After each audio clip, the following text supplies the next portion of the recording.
I would like to invite Dan. Dan, if you're there, if you can switch on your webcam and microphone. Hello. Hi, Dan. Oh, we can hear you, see you. Excellent. Great, hear you loud and clear. So I just want to tell everyone, I mean, we're all extremely excited here at Macmillan because we have this wonderful new course book called Language Hub, and this is a general English course book for adults, and especially excited because this book, I don't know if you can see the name, is authored by Dan, and we couldn't think of anyone better to launch this year's webinar program, and so we're really excited to have the new course out and to have Dan here as well. Dan and I were chatting earlier, and we seem to be both as old as each other, as we did our teacher training at the same time and have been in English language teaching for the same length of time. But I only ever really worked in Italy. Dan has traveled much further than that. So Dan has taught in Europe, in Asia, and Australia, and not just taught, he's been director of studies, academic manager, examiner as well. And of course, brilliant teacher trainer and author. And Dan is joining us today to tell us all about how to personalize our lessons with adult learners. So Dan, a warm welcome and over to you. Thank you, Mike. What an introduction. Fantastic. Yes, I dare say we're as young as each other. Let's hope so anyway. Hello, everyone. Thank you very much for joining us today. It's a real pleasure to be here on behalf of Macmillan. And you've joined us for the session, which is called Personalising Adult Language Learning. And we're going to be looking at a menu for the session very soon. But I thought I would just add to what Mike has said and introduce myself with a few details. 18 years, it turns out, I've been in the language teaching business. I was astonished when I worked this out recently. And I've done all sorts during that time, as you heard. I still remember my very first lesson. It was in Thailand at the weekend, teaching young learners. And although in the end it was a positive experience, I was terrified at the time. Since then, I think I've taught just about all levels and all ages. And as you heard, worked in language school management, some work with examining and exams, lots of teacher training. And these days, I'm an author. So it's been a busy 18 years, but there has been time for my hobbies and interests. And I suppose that they are similar to some of your hobbies and interests.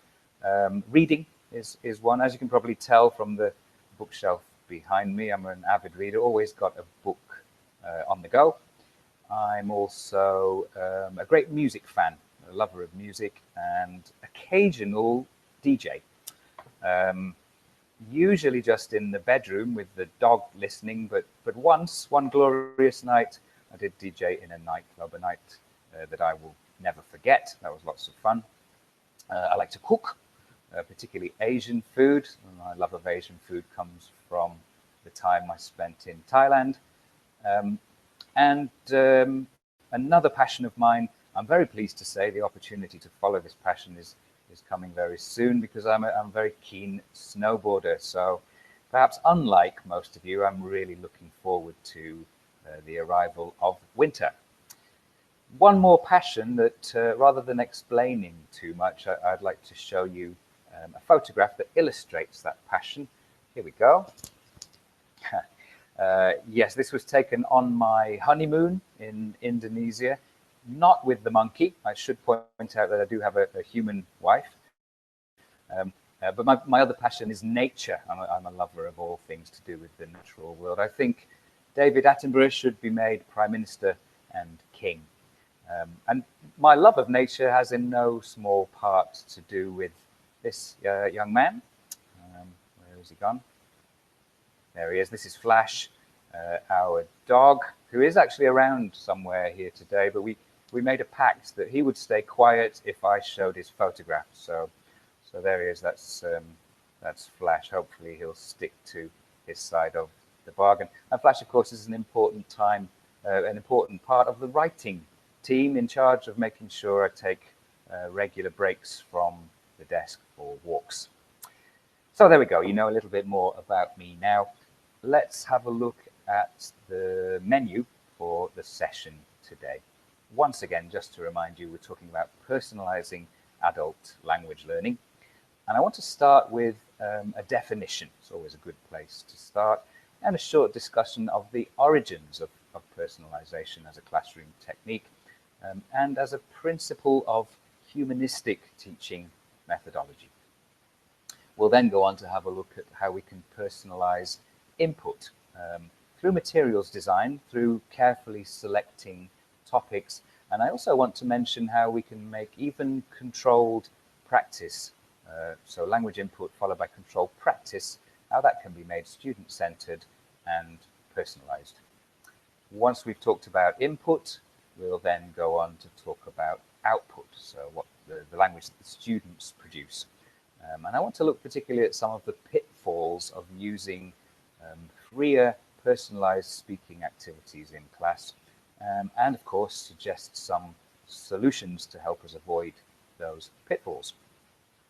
One of the challenges we have as teachers is providing our students with feedback on the language that they produce during group speaking exercises, and a technique that you may be familiar with, one that I think is very useful in such situations, is delayed error correction. So more about that towards the end of the webinar session. To help us along the way, we're going to be looking at ideas and examples taken from Language Hub. As you heard from Mike, this is the latest general English course for adults from Macmillan. I'm very proud to say that I co-authored it with my colleague John Hurd, and it's designed to take the complexity out of teaching. And later in the session, I want to return to that idea and explain exactly what I mean by that. We also chose topics for Language Hub that lend themselves to personalisation, because I feel it's one of the most important aspects of successful classroom practice. So again, more about that as we go on. I said we'd start with a definition, so let's do just that. And we're going to turn to some famous names to help us define what we mean by personalisation in the context of ELT. The first of those famous names, I'm sure you recognise, Scott Thornbury, on his excellent blog and book, An A to Z of ELT. He defines personalisation by saying that when you personalise language, you use it to talk about your knowledge, experience, and feelings. A concise definition. Another source, the British Council website Teaching English, another excellent place to go for advice and methodology for teachers. They say that personalisation happens when activities allow students to use language to express their own ideas, feelings, preferences, and opinions.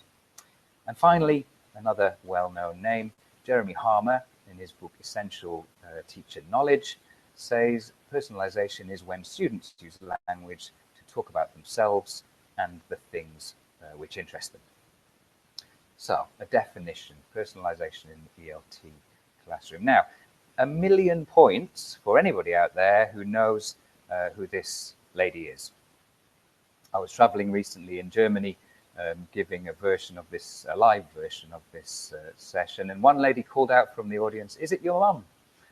No, it's not my mum. This is actually a lady called Gertrude Moskowitz. You may or may not have heard of Gertrude Moskowitz.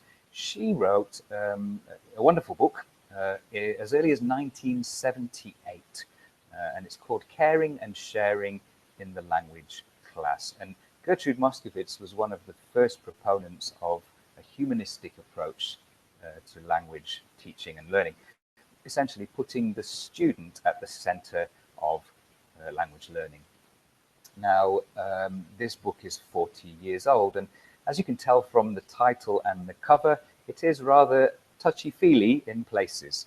However, Moskowitz sets out some key principles which I think are just as relevant today as they were 40 years ago when they were first proposed.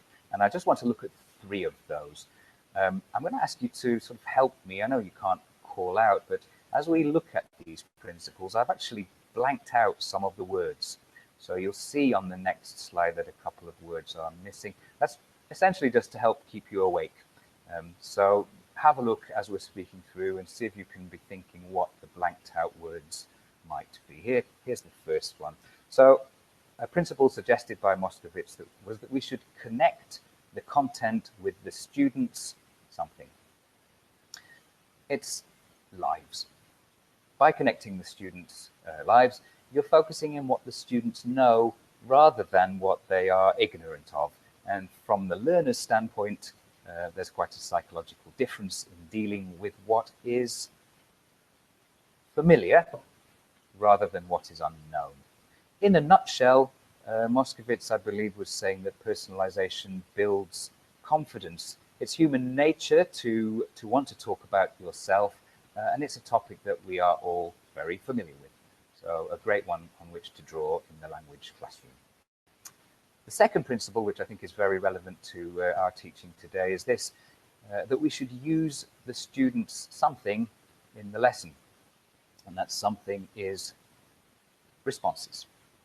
The students will be sharing of themselves. So we perhaps should utilize what they share by asking the class questions relating to what has been exchanged in the interaction. In simpler terms, I interpret this as Moscovitz reminding us that personalization requires feedback. It requires feedback on the content of what was said, as well as the quality of the language that was used to do so. And that's something I'll come back to several times today, because it's easy to forget, isn't it, that we should react to what our students have said before we begin to deal with the way in which they've said it, by which I mean correcting any language mistakes they've made. The third principle that Moscovitz suggested was that, well, again, to remind us that our students have ideas too. She said we shouldn't overlook an important resource of ideas for humanistic techniques. Who can tell you what interests them better than, well, the students themselves? Absolutely. So if we're looking for a motto for today's session, and I kind of like to think of it as a motto for my own teaching and my own writing, then it's this. That is, bringing the students' lives to the content brings the content to life. Neatly put by Moscovitz. Good. So a definition and a slight exploration of the origins of personalization in the classroom. So we're going to move on and talk about personalizing language input now. As I probably mentioned, I've been traveling. I'm not actually writing at the moment, so I've had a little bit more time for teacher training, and I've been traveling recently, most recently to Germany, to deliver this very session, in fact, but live. I went to Munich. Did I tell you I'm based in Poland? Perhaps I didn't. I'm based in the south of Poland, so it's quite a journey from here to Munich. And I noticed during that journey that only 2 people used a pen to write. Only 2 people. One of them was me, and that was me making notes, as I always do on the slides, you know, to try and help me remember what to say during the session. The other person I saw using a pen was a student, clearly a medical student, because he was drawing a diagram of a human heart, interestingly, which got me to thinking that I wonder if these days the only people who actually use a pen to write anymore are teachers and students. Teachers, of course, tell me that many of them still write their lesson plans by hand. I know I always have done. And of course we write on the whiteboard, don't we? Students tend to take notes during lectures by hand still, and all of us write certain things by hand. Shopping lists, perhaps, you know, notes when you take a message for someone on the phone. And of course our signatures, for the most part, are still written by hand. Here's mine. Now, I know you know what my name is, so if I ask you whether my signature is legible, I'm probably cheating a little bit. the sentence that I've written underneath my signature there is special.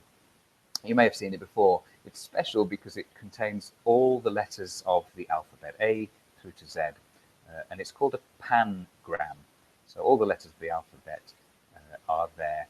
Now, I'm kind of interested in handwriting and graphology. Graphology is the study of handwriting, and graphologists very often work in legal circles, identifying, matching people to their handwriting, identifying whether a signature is real or fake. And some graphologists, perhaps we could call them pop graphologists, also think that our handwriting tells us quite a lot about our personality. So by looking at things like the size and shape of our letters, they believe we can learn something about the way we actually are. Now, you can't really tell because it's here on your screen, but I can tell you that after analyzing my own handwriting, I think my letters are medium-sized, and according to graphology, medium-sized letters suggest that I am a sensible person. I'm not sure my wife would agree, but she's not here, so we won't ask her. So by looking at different aspects of our handwriting, we can perhaps tell something about a personality. And it struck me that this might be a nice context for a lesson on personality, a very easy context in which to personalize input. It's a lesson that I put into the B1 level of Language Hub, and it begins with an opportunity for the students to discuss their own writing habits. Do they write more often by hand, or do they type? Which do they find easier, and what sort of things do they write by hand? And after that initial discussion to raise interest, we then go on to look at a text, and it's a text in the form of an infographic. As you can see, this infographic is all about graphology and gives us information about exactly what the spacing between words means, or the legibility or not of your signature. And this text comes from a lesson that I just want to show you briefly, as I said, in the B1 level of Language Hub. It's a full spread for one lesson, as all the lessons in Language Hub are.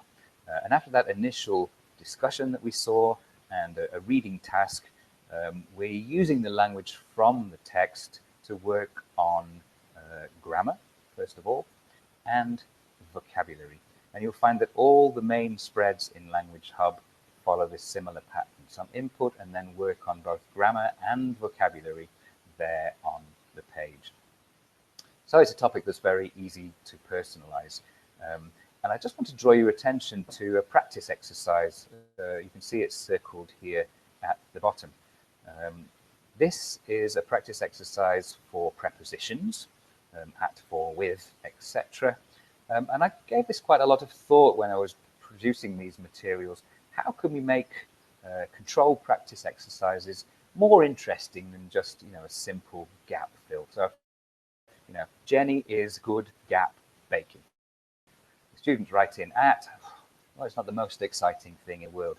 So I thought about this and decided that perhaps we could turn this around and put the students at the center of it by using personalized questions and statements as the gap fills. So as you'll see here, rather than Jenny is good at baking, what are you good at?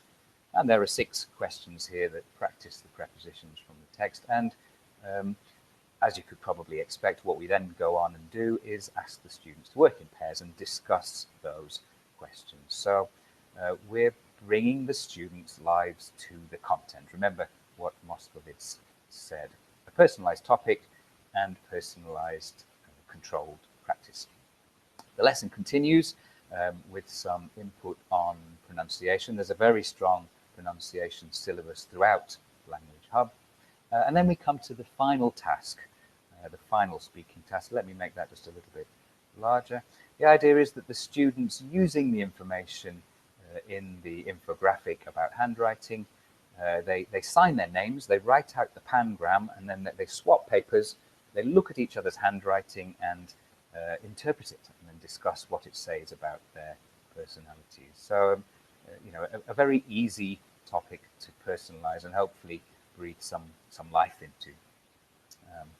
Now, before we move away from talking about the book, I promise I won't do that for the entire session, but I did mention earlier on that we designed Language Hub to try to take the complexity out of teaching, and that's more than just a marketing line. Let me explain to you what exactly I mean by that. With the help of the teacher's book, which I have a copy of here, which I'll just show you. These are simple things, but we hope they'll make your lives a little bit easier. For example, the teacher's book, as you can see, is ring bound. Now, I think that photocopying is stressful enough without having to worry about ruining your book by bending back the spine. So, of course, a ring bound book is very easy to open up. And at the back of the book, you'll find a treasure trove, a wealth of extra photocopyable activities to provide further practice of the language in the book and to provide further opportunities for communication. And the same is true of the student's book as well, because we all know you can never get enough practice of vocabulary and grammar. Something else to point out is that the student book pages are interleaved with the teacher's book page. And again, if I can just show you, this is the lesson that we were looking at with the infographic. Nope, I'm backwards, aren't I? So this side is exactly what the students see in their book, but this side here, okay, is the accompanying teacher's notes. So you don't need two books. Everything's there together. And in the same way, we decided to annotate the answer key on the student's book pages there within the teacher's book. Obviously, the answers are not in the student's book, but they're there on the page in the teacher's book to, again, avoid you having to flick backwards and forwards. Similarly, you'll find methodology guidance from no other than Jim Scrivener from his excellent book, Learning, Teaching, the third edition of that. Again, right there on the teacher's book page, right next to the lesson to which it applies. And the same thing is true for extra teaching ideas taken from Macmillan's books for teachers. You'll find them right there on the page, just where you need them. So really, the only thing you need to prepare and teach your lessons is this one teacher's book. Good. Let's move on. We've talked about personalizing language input. Let's talk about personalizing language output. I need a sip of water. Excuse me for a second.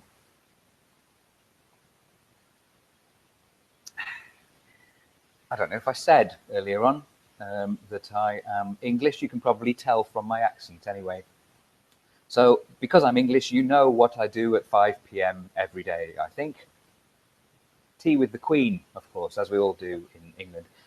Or in my case, it's coffee, because very unusually for an Englishman, I don't like tea with milk. I take my coffee as black as a moonless night. Probably used to drink too much coffee. I've tried to cut down these days. I'm down to just 1 cup a day. There it is. I recently read actually that you can drink up to 25 cups of coffee a day without it affecting your heart health. But can you imagine 25 cups of coffee a day? I would never sleep.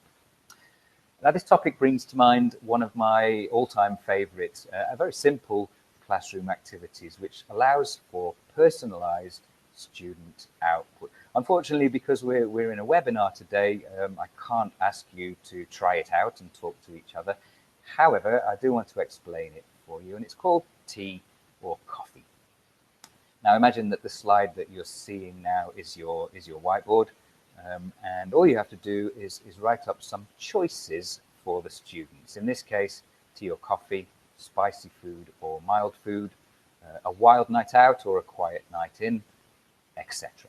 And the idea is the students discuss whether they are tea people or coffee people, whether they prefer spicy food or mild food. It takes them a few minutes to work through this, and then we have some feedback. Now, this is a very flexible activity, which is one reason why I like it. It's materials free, and it can be altered to suit really whatever topic you're teaching at the moment. So, for example, if you're teaching sport, you could have the options as play sport or watch sport, indoor sports or outdoor sports, etc. If it's Christmas time, you can even change it to, giving presents, receiving presents, turkey or as people prefer here in Poland, carp, fish, at Christmas. So a very flexible activity.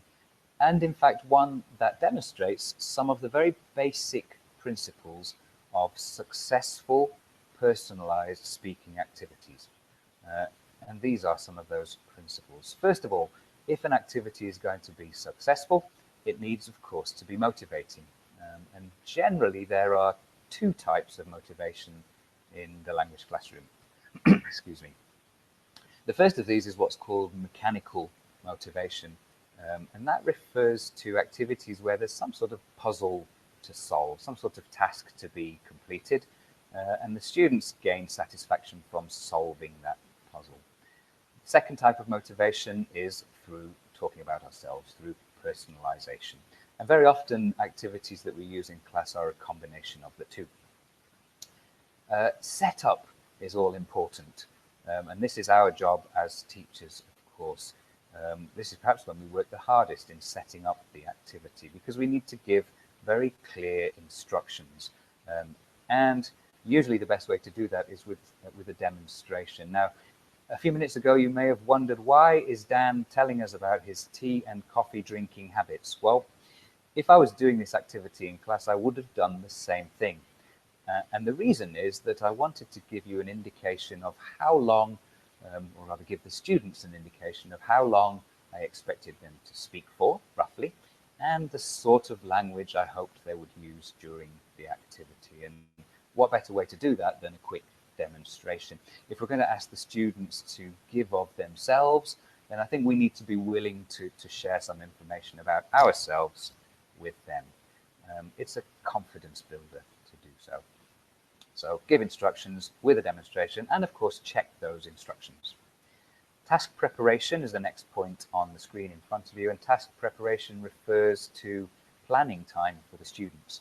Time for them to think about what they want to say and how they're going to say it. And the lower the level, the more time they will probably need to think of what they're going to say. So if we don't allow for that time, I think we could be setting ourselves up to fail.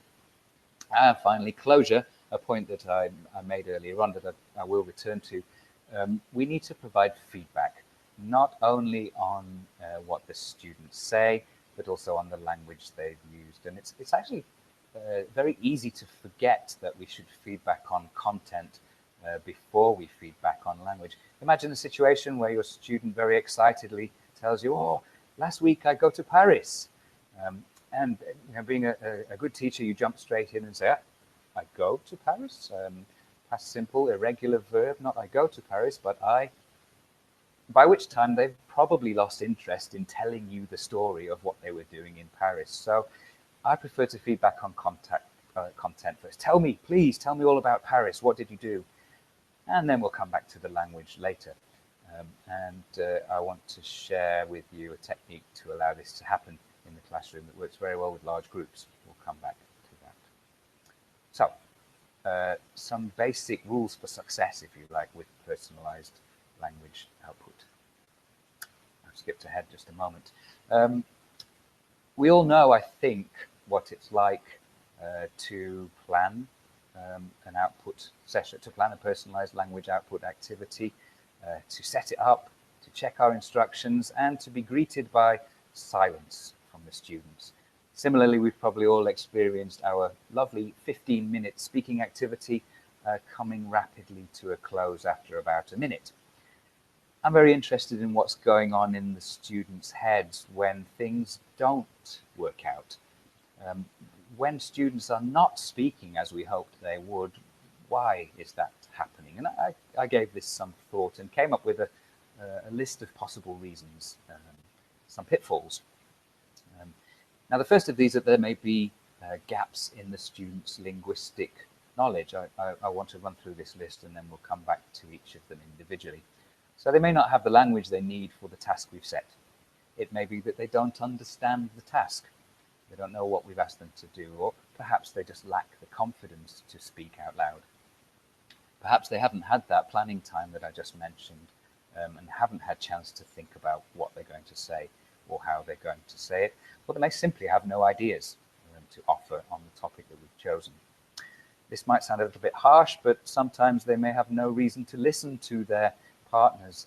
After a long week in an 8 o'clock Friday evening lesson, they may be feeling a little bit tired and perhaps not so keen on listening carefully to what their partners have to say.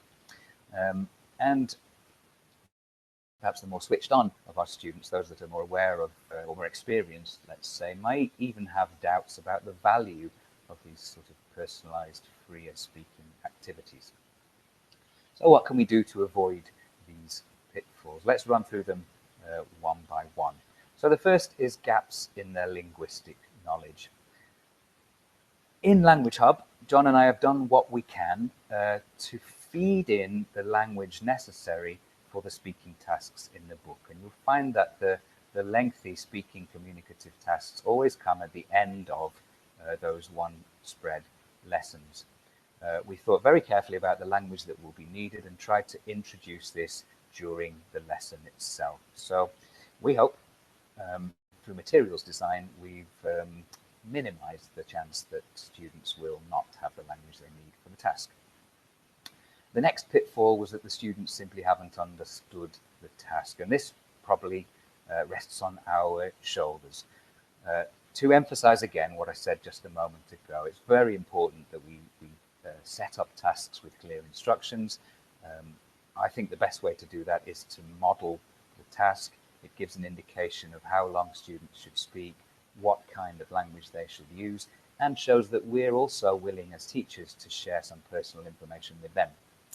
And of course, it's very important to check those instructions before the task begins. What else can go wrong? Perhaps the students are lacking in confidence. It may be difficult for us to do something about this in some cases, because it may just be a facet of someone's personality. However, I think one thing that we need to get across to our students is that there are times in the lesson when we're very interested in accuracy, but there are also times in the lesson when fluency is the goal. If you like, it's sort of a scale, isn't it? So there's accuracy here, and then there's fluency later. And I think it's important to tell the students that during these speaking activities, what we want them to focus on is fluency. So use whatever language you have to try to communicate, and this perhaps will help some of them to feel a little more confident. By choosing personalized activities, I think we've already set off on the right foot, because as we've said previously, it's easier to talk about yourself and your own feelings than anything else, really. Let's take 3 of them together now, 3 more pitfalls. Sometimes students don't have any content ideas, that they're just left with a blank face. They don't have anything to say. If you've ever taught teenagers, this can be particularly true of them. Students may not be speaking because they haven't had a chance to plan what they're going to say. And as we mentioned before, they may not have a reason to listen to their partners, and their attention has therefore drifted off. Now, I had these in mind when I was putting together the materials for Language Hub, and I think that all of these problems can be avoided through careful materials design. And let me show you exactly what I mean by that. Here's another lesson from Language Hub. This one's called Time Flies, and it's a lesson about important life events. After all the input, there's the final speaking task, which I'll just make a little bit bigger there. Don't worry about reading right through it, but I do want to point out a few things about this task. The idea is that the students talk about their first time experiences here. And we said that one problem they have is that they may not have any ideas. They may not know what to say. So in section A, I've provided them with some ideas. There is, of course, the flexibility for them to use their own ideas if they have them, but if not, here's some to get you going, if you like. The second pitfall that we mentioned just previously was that they haven't had time to plan what they're going to say. So I thought it would be a good idea to build this into the task. So in section B here, we give them some prompts, some questions to think about, and a short time to make some notes to prepare to prepare for success, in fact. And finally, we said that students' attention may wander. They may not have a reason to listen to their partners in pair or group speaking activities. So again, we can build something in to help here. In this case, the students are asked to talk about first-time experiences, 2 true ones and 1 false one. And the task for listeners down here in section C is, as they're listening to their partners, to try to identify the turn that is about the false experience. So actually a little bit of that mechanical motivation here at the end, a puzzle to solve that we hope will keep listeners focused as well. So solving those pitfalls through materials design. There was just one more, and that was doubts about the value of personalised clear speaking, particularly amongst higher level students, particularly amongst more experienced students and those that are more switched on to things like learner training. What kind of doubts? Well, these kind of doubts. There's no point in talking about ourselves if we use bad English to do it. Okay, you should be teaching us, not just letting us talk to each other. That's lazy teaching. A little bit harsh perhaps, but okay. I speak a lot, but what's the point if you never correct me? I'll never improve. Now, the first 2 of these doubts, I think we've already talked about the solution to these. I think we can allay those doubts by pointing out to students that these freer personalized fluency activities are a time for, well, just that, for fluency and not accuracy. The idea is to work on fluency and use the linguistic resources they have to communicate. So I think it's just a matter of pointing that out to students. Returning to the third doubt there, I speak a lot, but what's the point if you never correct me? Well, I mean, absolutely, absolutely. And the challenge is for us as teachers to, yes, feedback on the content of what our students have said, but also feedback on the language that we've heard during the speaking activity. And that could be very difficult to do in a class of, let's say, 20 students working in pairs. You've got 10 pairs of students all having different conversations. How do you gather examples of good and faulty language for feedback? Well, this is where you need a couple of things. First of all, a well set out room, and secondly, teaching superpowers. Let me explain a little bit more what I mean there. I think a mistake that many of us make during speaking activities is to loom over the students. So you've set things up, they've begun speaking, and then we're over there, we're right next to them, and we're watching exactly what it is that they're doing, trying to gather language. And you perhaps found the same as me, that when we do this, invariably students stop talking. They may think that we want to contribute something. They may see it as an opportunity to ask a question. The middle of a fluency activity is not the time to ask a question. So avoid looming, and for the same reason, avoid making eye contact with the students. And this is where classroom setup is quite important. If you have the students sat in a horseshoe, for example, or in rows or at tables, it's usually possible to get behind the students. And therefore we can hear what they're saying without actually sort of making visual contact with them and interrupting what they're saying. So the layout of the classroom is very important. Now, it still can be very challenging, particularly with noisy groups, to hear language. And what I always try to do in these situations is gather 3 examples of great things that I heard. So 3 examples of where the students have used the language that we've presented in the lesson and even developed it, and 3 examples of faulty language that we want to try to correct. And I'll confess to you, there have been times where I haven't been able to hear my 3 and my 3, so I've made a few of them up. And I don't think there's anything wrong with that. We as teachers know the kind of mistakes that students are going to make with the language that we're presenting to them. So I really don't think there's anything wrong with making up a couple of examples of either good or faulty language. What do we do with that language once we've gathered it? Well, during the last minute or so of the student's activity, we need to get it up on the whiteboard. What we're talking about here is a technique called delayed error correction, by the way. We've collected the language, we've put it up onto the whiteboard, anonymously, of course. We don't want to single students out for mistakes they may have made with language. And remembering to feedback on the content of what was said first, we can then hand over to students to look at that language that we've put on the board. I usually do it in pairs, and I ask them to look at the board and spot 3 great things that I heard while I was walking around, and 3 errors or mistakes that we're going to work on correcting. And of course, ask the students to suggest corrections for the faulty language. So again, we're putting them at the center of the action, if you like.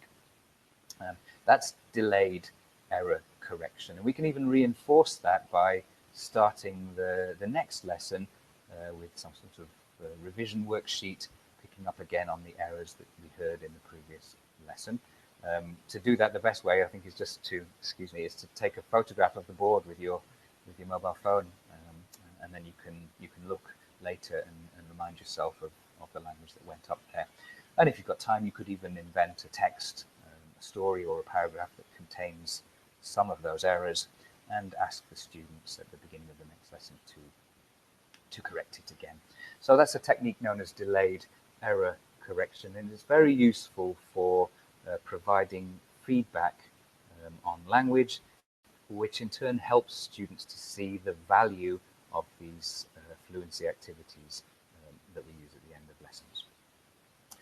Okay, great. I hope you're still with us. There's just time for a quick roundup of what we've said. We began, if you remember, with a definition of personalisation, and we saw that it comes out of a humanistic approach to language advocated by, amongst others, Gertrude Moskovitz as far back as 1978. We looked at personalising student input and saw that by careful topic choice, we can personalise, and also we can even make control practice personalised by using personal questions and statements there. Then we looked at personalising output and some of the pitfalls, some of the reasons that students may not be speaking as we hoped they would. And I hope I've suggested solutions to all of those pitfalls. One of the most important solutions is the technique called delayed error correction, which allows us to feedback on language after group speaking activities. So there we are. I really hope that the session has been of use to you today. It's been a pleasure for me to deliver it, and I think we'll bring Mike back in now, and we will, amongst other things, try to answer some of the questions that you've been posting during this session. Mike, are you there? I am. Can you hear me, Dan? Yes, I can. Yes. Hi. Okay. Dan, firstly, before we get to the question, a huge thank you from everybody here at Macmillan Education, all of the teachers who've joined us online. I think it was a brilliant session. Lots of pressure on you as you're the first speaker in our series, but I thought it was a fantastic session. And I realized in the session we've got something in common, because I am also an Englishman who doesn't really drink tea. And but I want to show the world what I drink, Mike. So I have a special Language Hub mug. So there you are. This has got some hot coffee in there. So Mike, the similarities continue because I've got 2 of those in my cupboard. Okay, there you go. So we're going to make everyone jealous. So let's move on.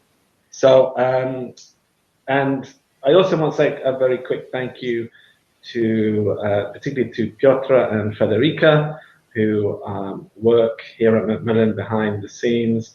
And Federica has just joined the team and done an amazing job getting today's webinar ready. She's sitting next to me, but she's too shy to come on camera. So me too. Thank you, guys. Thank you. Yeah. And just a reminder to everybody that you'll get your certificate for attending. And I was checking, and you were all concentrating, so you all deserve your certificate. That will be sent directly to your inbox in the next 2 days. So we've got your email addresses, so you don't need to do anything. Don't worry, you'll get that delivered to you. Obviously, you're all interested in Language Hub and where it's available. Please check the Language Hub website. You can also contact the Macmillan office in your local area, and they can tell you all about the availability of Language Hub, depending where you are in the world. We also have a blog that links to the webinar series. The Advancing Learning blog is on One Stop English, so you've got the link on the screen right now. So if you want to follow that, you can do. Lots of great tips and advice on there, and it's completely free.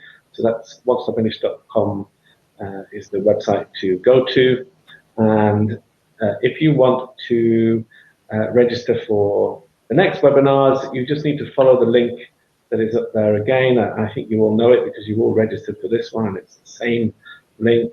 It's macmillanenglish.com/webinars. And we have a very special treat for you on the 2nd of October. We have a Teachers' Day conference, which starts at 12 o'clock UK time, and not just bringing you one webinar, but 6. We've got Carol Reed, Emma Reynolds, Amy Blanchard, Chia Soon Chong, Joe Ramsden, and Russell Stannard to give you a great selection of ideas and activities to take into your classroom. So please go to the website and sign up there. But Dan has very kindly agreed to answer any of your questions. So if you have a question for Dan, please type it in the chat box now.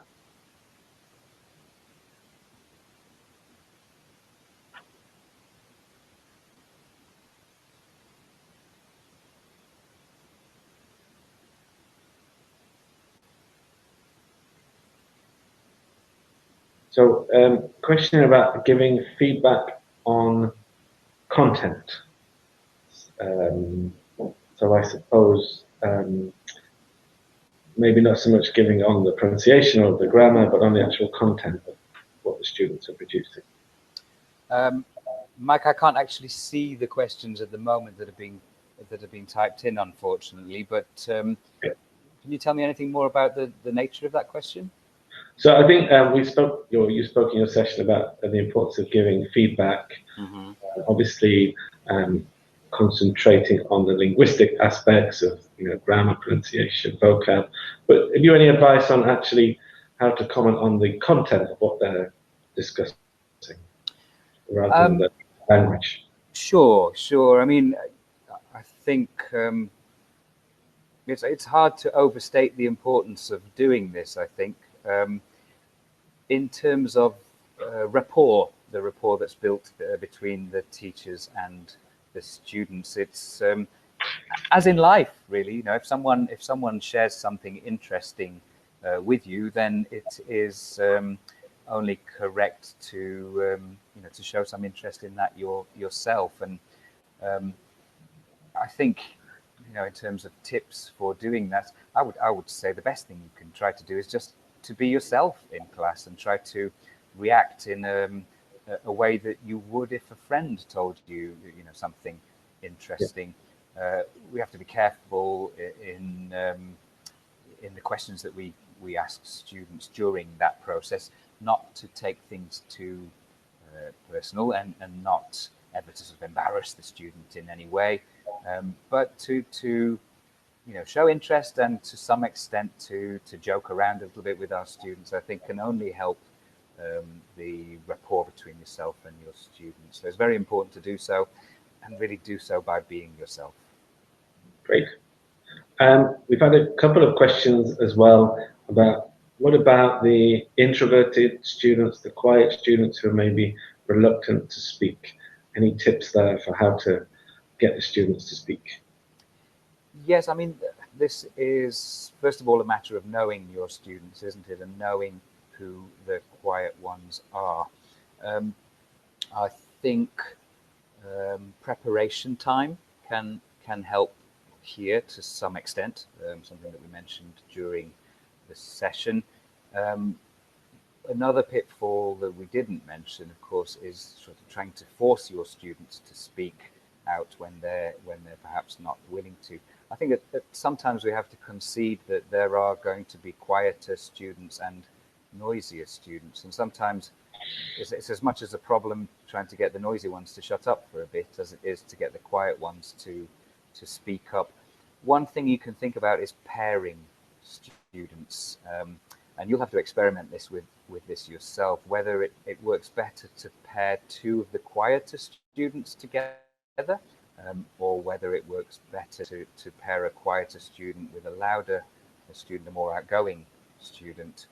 I would say a little bit of experimentation there, and not to push students to the point at which they are uncomfortable. Okay.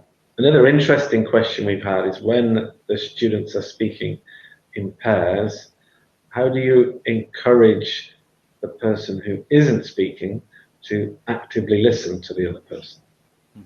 Yes, as we mentioned during the session, providing some sort of task for the listeners is one way to tackle this.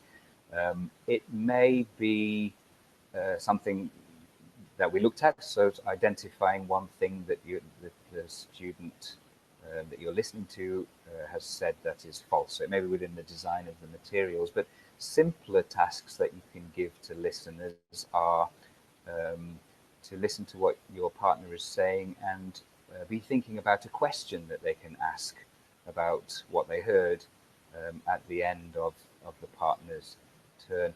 The task could even be as simple as listen and react. So, I want you to be, as you're listening, I want you to be nodding and saying in the correct places. So even a simple task such as that can encourage students to listen to each other. Okay. Dan, you've already got people asking if you'll do the next webinar as well, so it would be my pleasure. Good job today. So thank you. I think we've probably got time for one more question. One person did mention, what do we do when we're personalizing the lesson if the students start to share too much or things that are inappropriate for them? Yes. In such situations, then the teacher really needs to take control to avoid things becoming embarrassing for everyone in the class. Now, you know your students, whether the right look from you will indicate to a student that they should perhaps change direction in what they're saying, or whether you actually need to ask the student to, well, you can't ask them to be quiet, can you? But what you can do is something along the lines of, okay, thank you, let's hear from someone else very quickly before things go where they shouldn't. So teacher awareness, and if necessary, showing that you're the boss. Okay, that's great. So I think, Dan, this is the second time you've done the webinar today. You've done a brilliant job, and I think it's probably getting late there in Poland, so I think it's fair to let you clock off for the day. So thank you.